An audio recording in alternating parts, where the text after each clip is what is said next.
Welcome to BTV News Hour. I am Angelina Mambo and it's Wednesday, the 15th of June 2016. Here are our headlines.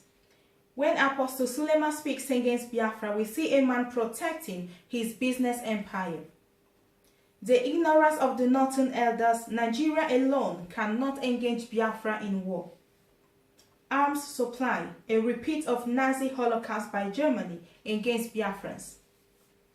The Avengers, we give you 72 hours to release all Biafran activists in prison or we strike your convoys. As another court date approaches, justice and not injustice should prevail in Kanu's case. Now the news in detail.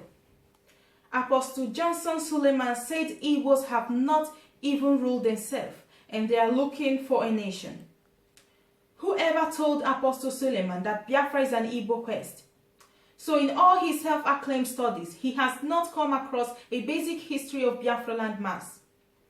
As a man of God, has he ever asked himself why God led the Israelites out of Egypt? What actually gave him the impression that Biafrans cannot rule themselves? Well, whichever one it is, at this point in time, I will be justified to say that the apostle has lost it. No doubt Biafrans are the most organized and intelligent black race on earth, as proven by the US scholars. When it comes to socio-political issues, from Izon, Ibanke, Ibibio, Igala, Idoma, Igbo, etc., none has ever recorded leadership crisis or default in sound social organization until we were merged with Arewa and Yorubas. As a man of God, he claims, will he say that God hates people's freedom, or God derives joy in seeing his people killed every day in the name of one Nigeria? Are you, Apostle Suleiman, saying that God only delivers people from oppression when they are able to rule themselves? The Israelites in those days, according to the Bible, were the most difficult set of people, but God, out of love for his people, still saw them to their promised land. So what makes Suleiman think that God cannot repeat same feat again? Must a people get organized before God set them free? The Biafran Nigeria civil war was iced with lies and coward narrations that could not withstand elementary questions.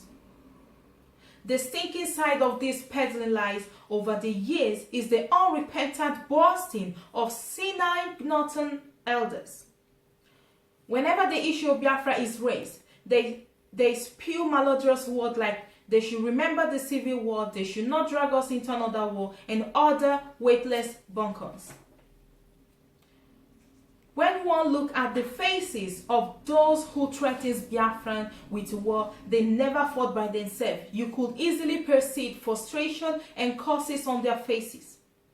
Come to think of it, which of the army generals of the so-called House of Fulani extraction was engaging at the war front during the so-called civil war? While USSR, Britain, Egypt and others were on aerial bombardment of different parts of Biafra land and unconventional areas like churches and marketplaces, the wheedling people of the Middle Belt were marauding Biafra land. Where and when did Hausa Fulani fight the war by themselves? To clarify any doubt, the involvement of over two world powers and other Islamic nations like the Arabs does not make the war a civil war. It was simply a clear war of subjugation between many nations and the Nigeria state against Biafra. It is therefore an act of cowardice for anyone to criminally threaten Biafrans with a war he never fought alone but with global conspiracy against the Biafran people. For the good of the so-called northern elders and their children, they should understand that the generation of Biafrans of 2016 are quite different from those of 1967-1970. Also, the international system of the time is quite different from that of today. If our fathers could fight against global conspiracy for 3 solid years, what makes these brainless elders to think that we cannot face them squarely? So let it be known that in this contraption called Nigeria, it is only the Biafrans that possesses the experience of war that, when pushed or dragged to it, could avenge the genocide of 1960s.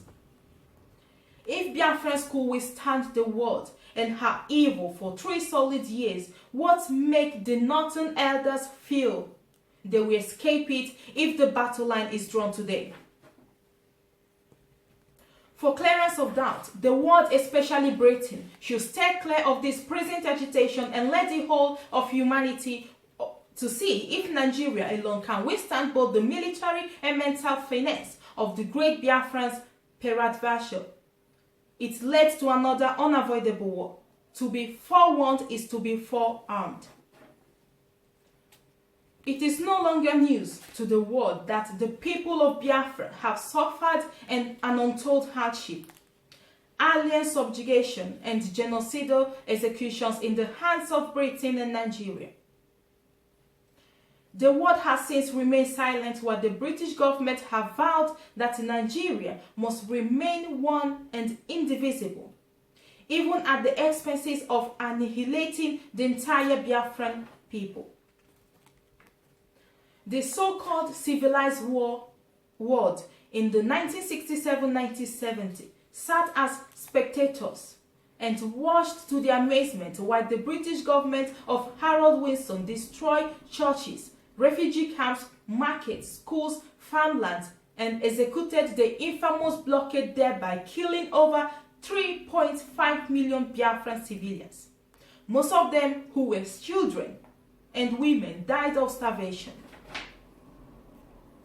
After the Biafran genocide, most governments of the so-called civilized world thought that the indigenous people of Biafra have gone the way of Shiska tribe, an indigenous people who inhabited the eastern Tennessee and southern Virginia in the 16th century, and later went into extinction in the earlier 18th century after losing series of war against Spanish explorers and colonists.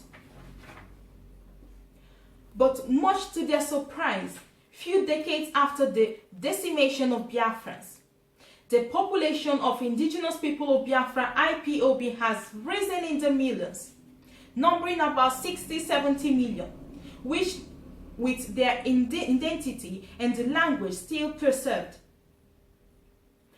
Now that the indigenous people of Biafra have refused to go extinct, but rather kept growing in population, the British Nigerian government became highly threatened by these developments.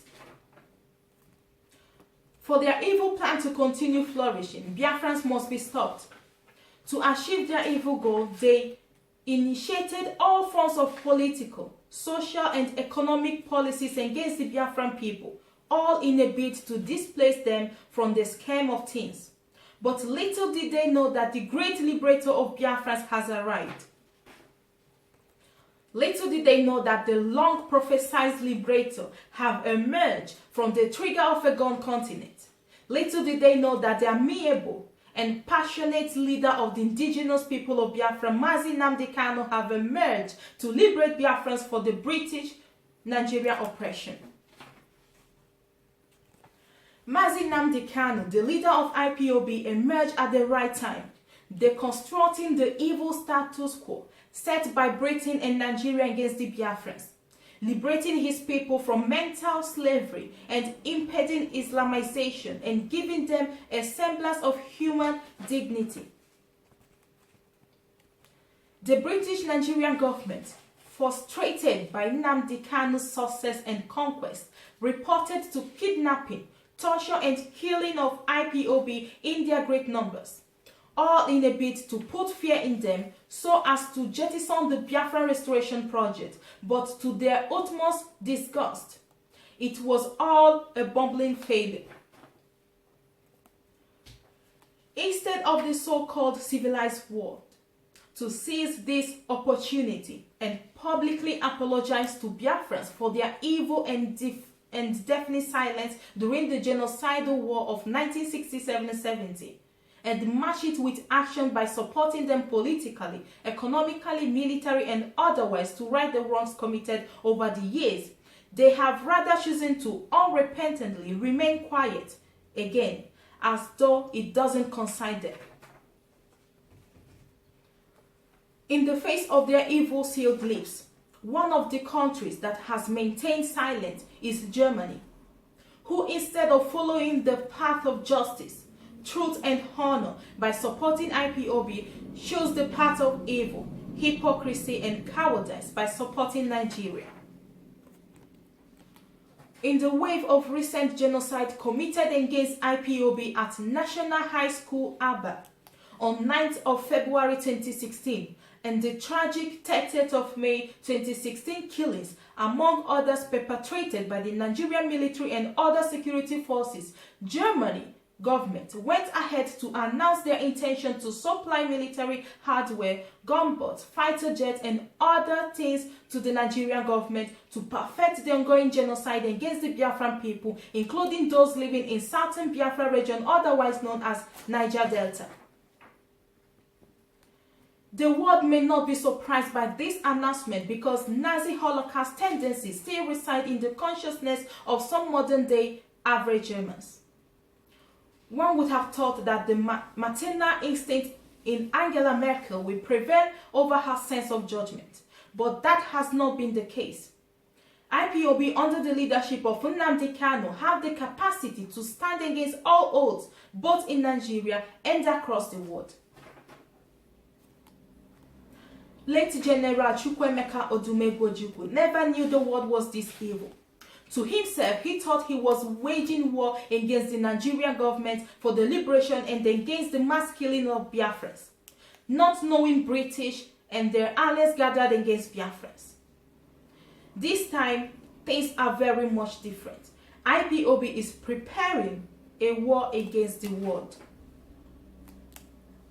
If the German government, British government, and the rest of the so-called civilized world choose to maintain their evil ways, they should be ready to wage a war against the Biafrans for 1,000 years to come, because we won't fold our arms to watch while invaders come to destroy us again. Niger Delta Avengers has given a 72 hours warning to 7 governors in southeastern states to release all pro-Biafra activists detained in various military and police custody, or be prepared for trouble. Further information made available to Biafran television has it that the Avengers are not joking with this ultimatum given, or the governors involved will incur in the wrath of these gallant freedom fighters if their demands are not met. The governors in question are Okezie Ikpeazu, Abia State Governor, Willie Obiano, Anambra State, Henry Dixon, Bayelsa State, Ifeanyi Okowa, Delta State, Dave Umahi, Ebonyi State, Ifeanyi Ugwuanyi, Enugu State, and Owele Russians Okorocha, Imo State. The spokesman for the Avengers further said that the public should note that members of the group is not negotiating with anybody and nobody is representing it. Even as he warned that in 48 hours, a video clip showing their arms and their targeted areas will be released. All strike team already in position, awaiting command, he further said. As another court sitting draws near, it is not expected to be business as usual, where delay tactics has been employed for a long while now. Masked faces or masquerade as witnesses are neither welcome nor will they testify. Every proceeding should be done openly in black and white. No welcome for prejudice, partiality, and unconscionable postponement. The dice is now cast once again, and the Rubicon must be crossed. Justice John Toho, you willingly accepted to preside over Nnamdi Kanu's case. You willingly collected bribe to become a Judas. Do not willingly end up like a Judas. There is still an opportunity and another chance for a change of heart and restore your dignity and prestige. Do not have the kind of guilt Judas had, or you might as well end up like him. Various judges had presided over the same case Toho is handling now and made their verdict lawfully and rightfully. They are honorable men who decided to tread the path of truth and clear conscience. But since John Toho took over, he has pretentiously roamed round in confusion and hopelessness due to lack of proof or evidences to jail Nnamdi Kanu. Justice John Toho has transformed like the proverbial dog who goes back to its vomit. He changed his verdict as chameleon changed its skin, seeking all means to please his paymaster Buhari. For all I care, Toho needs to do the right thing or his castle will capsize into shreds. The presidential fish you ate, Toho, had a dangerous hook attached to it, and you swallowed it without counting the cost of removing the hook. June 2023 is just around the corner, and we absolutely say no to masquerade parade, unnecessary adjournment, unjust judgment, continuous detention, etc. And a complete yes to the release of Mazi Nnamdi Kanu and the other two accused persons, and the outright dismissal and striking out of the cases against the defendants. Justice John Toho, as a matter of rightfulness and straightforwardness, should do the needful by following the lead of previous prestigious learned men of the bench who did not sell out their conscience for a morsel of material gain. Judge Toho were offered 100 million naira to jail Nnamdi Kanu, and he has cunningly and deliberately fabricated fake and spurious charges against him, and he seems to forget that the one with God is majority. A stitch in time, they say, saved nine. Judge John Toho, you have this one more chance to remedy the situation and rectify your past errors and wrong commissions, because prevention will be a better option than an incurable situation. Before closing our program, there is news that just came in now from our viewers of BTV. An Igbo man told Biafra television that he was carrying an Hausa man today in his bag, and both of them were discussing together along the line. The man asked him whether he is Igbo, and the man pretended and said that he is from Kogi State, and that made the Hausa man to feel at home and told him a secret. The Hausa man went ahead saying that reason many Hausa people are coming down to eastern states now is to enable them fulfill their mission. The agenda is to make it easier for them to penetrate through these states in their vision of turning them all to Islamic State. He didn't stop there. He went further to say that many of the commercial bikesmen, who are mostly Hausas now, were duly sponsored with bikes by big Alhajis to enable them know every nook and cranny of this state, to roam every corner of Biafra land for their mission. Furthermore, he said, when their mission starts, it won't be hard to be accomplished. Many of them are doing some odd jobs like sewing, fetching water, selling fruits, etc., pretending that it's a way of making both ends meet, but actually they have a mission. They have been sent to villages, even the most remote areas. Many of them are now taking some of our sisters into marriages, pretending that they meant no harm, but still nursing their mission in mind. The Hausa man kept saying that when that time comes, there won't be hidden place for all Igbos, because their spices will be everywhere, being that they are on the job now. No place will be hard for them to discover. Some of these churches will be turned to mosques, to mosque, and he kept saying that it will be very soon. The bike man told us that he was so afraid, but tried to remain calm and composed in order to allow him finish up what he was saying. Obviously, Biafran television will send this all to relevant organizations, including Amnesty International. Thank you so much for joining us here on BTV News Hour. I am Angelina Mambo, signing off from here.